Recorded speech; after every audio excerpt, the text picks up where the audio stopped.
She has no more words. She sits now like a sculpture sitting nearby the river Boleshwar in a southern district of Bangladesh.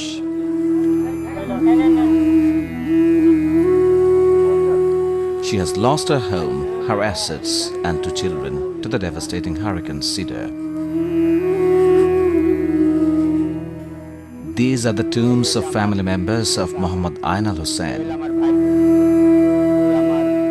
8 in a row. Only he was spared to mourn for the whole family.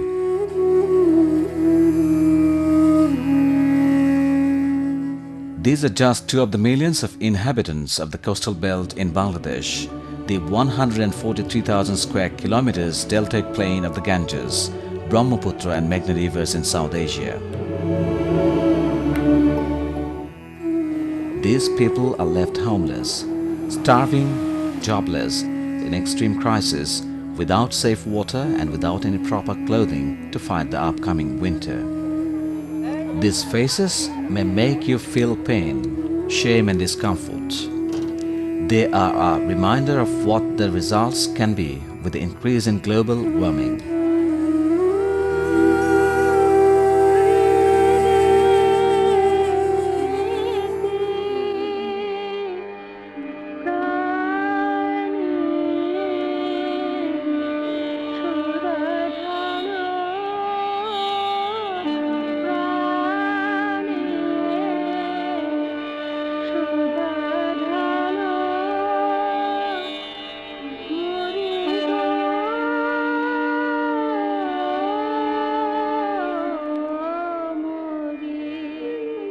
A humid, low-lying alluvial region, Bangladesh is composed mainly of the great combined delta of the Ganges, Brahmaputra and Meghna rivers.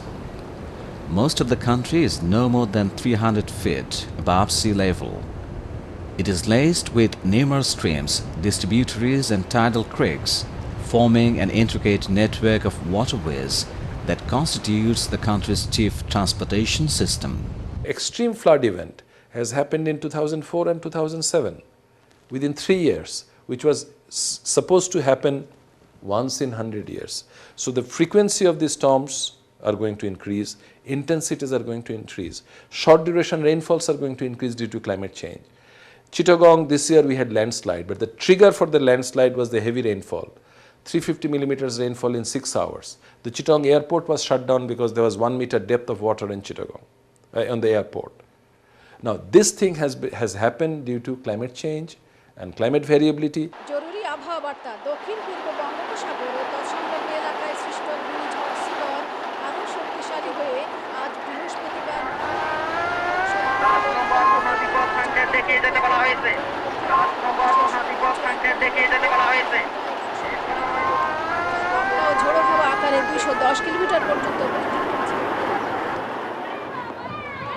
The cyclone sidr struck offshore islands at 1830 hours on 15th November and made landfall across southern coast from Cox's Bazar in the east toward the Satkhira districts in the west at 2030 local time with wind speeds of up to 240 km per hour.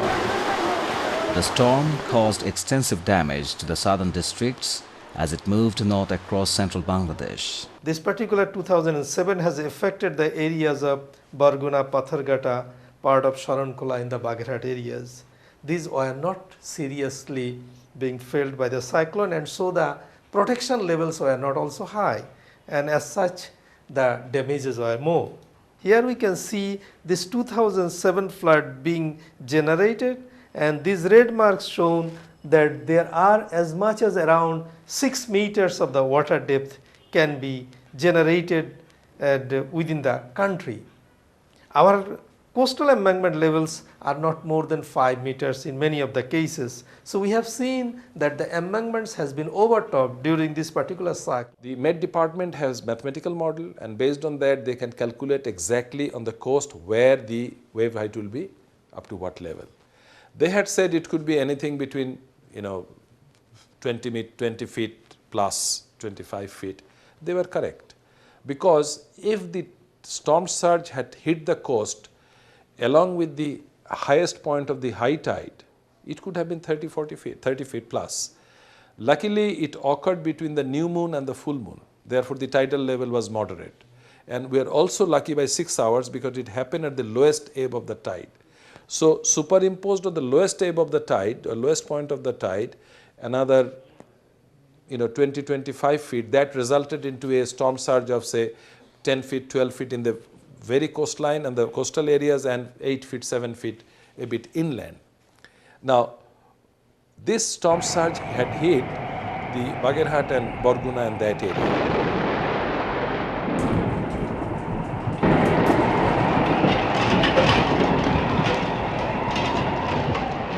Even today, after 12 days since the Category 4 hurricane struck offshore islands, coastal communities are still frantically searching for the bodies of their family members who have either been killed by the storm or washed away by the 15 feet high tidal surge.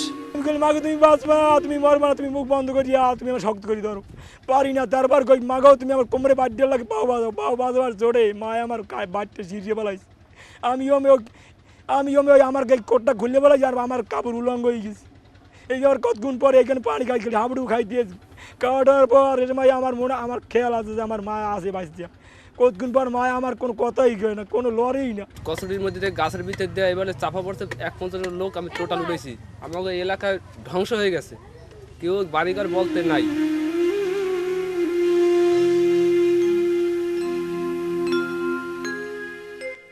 They're also desperate to try to rebuild their lost lives, but little they have with which to begin again. More than 5 million people in 30 districts are affected by the hurricane sidr. According to the Red Crescent, the number of dead and missing will be more than 10,000 and reportedly 29,000 are injured. With over 500,000 homes totally destroyed and over 650,000 homes partially damaged, about 3 million people are affected by the storm. An estimated 360,000 livestock are dead and 1.4 million acres of crops destroyed. 500 kilometers of roads are either fully or partially damaged. Extensive damage occurred also to educational institutions, public buildings and business centers. Electric and telephone networks became non-functional and the entire country was in blackout due to power cut for a long time. আমার দুইটা ছেলে মারা গেছে একটা আমার হাত থেকে চলে গেছে আর একটা সাঁতার কাটা দিয়েছে বাসায় নিয়ে গেছে এই আমার ময়নাঘর পাওয়া যাচ্ছে না ফার্স্টের দিন একটা পাওয়া গেছে তারপরের দিন 12টার দিক দিয়ে আটটা পাওয়া গেছে This is the world's largest coastal wetlands, the Sundarbans, covering about 1 million hectares in the delta of the three rivers. Bangladesh shares 60% of the wetlands. Parts of it have been declared a World Heritage Site. The biodiversity of the Sundarbans include 350 species of vascular plants, 250 fish species and 300 birds, besides numerous reptiles, mollusks, amphibians, mammals, etc. It is a habitat of many rare and endangered animals, especially the Royal Bengal tiger. The Javan rhino, wild buffalo, barking deers are now extinct. The Sundarbans have saved numerous people's lives from the storm. Dead bodies of Royal Bengal tiger and other animals were found floating in the rivers. Thousands of trees were uprooted. Death toll and losses are expected to increase as information is verified. More than 600 kilometers of coastal belt provides shelter to a quarter of the 150 million population. Life here is harsh and is prone to natural calamities like cyclones, flood, storms every year. The climatic conditions are affecting Bangladesh on more often than in the past. We have seen that the country is facing more on the rainfall intensity and durations are increasing, that is causing the floods, storms. And these recent storms are considered as manifestations of some of the climatic conditions in the country which we are facing over the time. Mostly children and elderly people have been affected during and after sidr. Many of the children are left parentless and in a socio-economic condition which is extremely vulnerable. The warning this year was given quite in time, which means that the people have reasonable time to go to the shelter. But then again, there is a problem. You go to the shelter, how long would you be staying there? The number of shelter is inadequate. You go to the shelter, you find it is occupied, you come back. You wait, the shelter is not a comfortable place. A family with young girls should fit, kind of restrained to go to these shelters. There are a lot of other social problems. So accommodation is a problem. And right now we do not have sufficient space. But the point I was making, in the coastal belt, the focus of the cyclone shelters has been in the Noakhali area, Patuakhali, Barisal, Feni and Chittagong coast up to Cox's Bazar. Satkhira, Khulna, Bagherhat, Borguna, these were kind of left out. If the wind has a velocity of 250 km in Borguna area, if Sundarban was not there, it could have been slightly higher. When the wind has hit Dhaka, which was 100 km plus, it could have been much higher. Sundarban did play a major role. Therefore, we are pushing the government to develop a wide green belt all along the coast. And we calculate if we can have a 2 km or 1.5 km wide belt, that would be very good from our disaster management point of view. Though Bangladesh is one of the world's 10 most populated countries and has about 810 people per square kilometer, the country has potential natural resources like coal, gas, fertile land and people.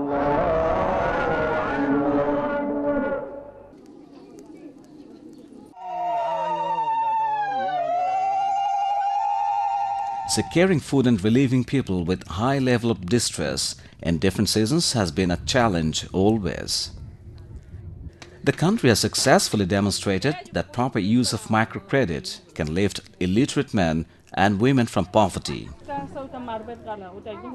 More than 1 million fishermen took microcredit and engaged in open water fishing.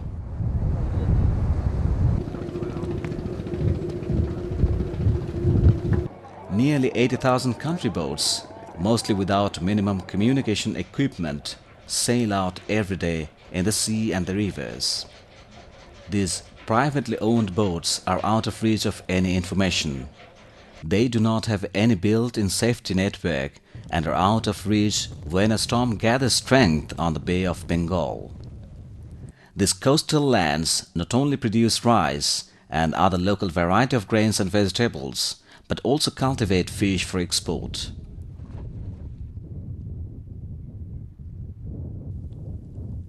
A 700-kilometer-long coastal embankment built by the Ministry of Water Resources has been a blessing for all of these people and resources. 29 kilometers of this coastal embankment were washed away on the 15th November.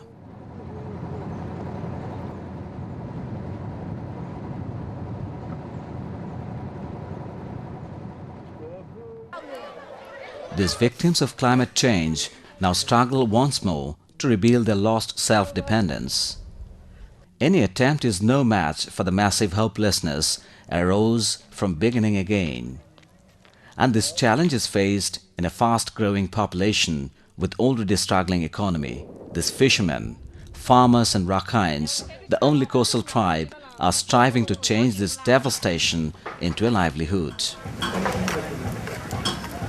আমরা কোথায় যাই আমরা নদীর বেড়ে থাকি যে বাঁচমু ছোট ছোট বাচ্চা থেকে মা মরে গেছে বাঁচানো কেমন খাওয়া নাই দাওয়া নাই কিছু নাই আমাকে নাওয়া নাই তেল নেই পানি নেই কেমন ধরা There is no food, no safe water, no roof over their head, no medicine for the expected outbreaks of diarrhea and other waterborne diseases. They have to continue living like this until the road network is established, until they can grow next crop, until they can catch and sell fish again. This reality illustrates a common point that despite all the fuss around human rights and development worldwide, the globalization of the destruction of environment and more consumption continues to deny the liability for actions that result such mass sufferings of communities in the developing countries like Bangladesh.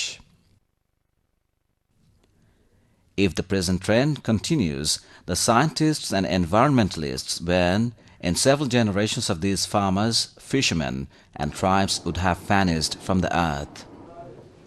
Is murdering them a natural death or genocide? Angry nature is taking revenge on us. Because some of us have destroyed our environment, nature is losing its rhythm, and mankind is out of tune with the environment. These lost lives want the world leaders to reach a concerted political will to save the environment. They appeal to the business community not to influence the world-leading policy that will help to save the planet from dangerous climate change. Their actions impact negatively the socio-political, economic and environmental processes through which production and consumption occur. Solution lies in reducing greenhouse gas. Now, the Kyoto Protocol, those who wanted, was supposed to reduce around 5% of greenhouse gas from the 1990 level. What we got instead was an increase of 17% from 1990. In rich industrialized countries must be extremely serious and create a world where we reduce the threat of this greenhouse gas on the poor people who have not caused this phenomena or has not contributed to this. By trying to get back to the rhythms of a normal life amid the chaos, these people prove that they are the most courageous children of the Mother Earth. They have been living this life for generations and will continue to do so. They can be destroyed, but will never be defeated.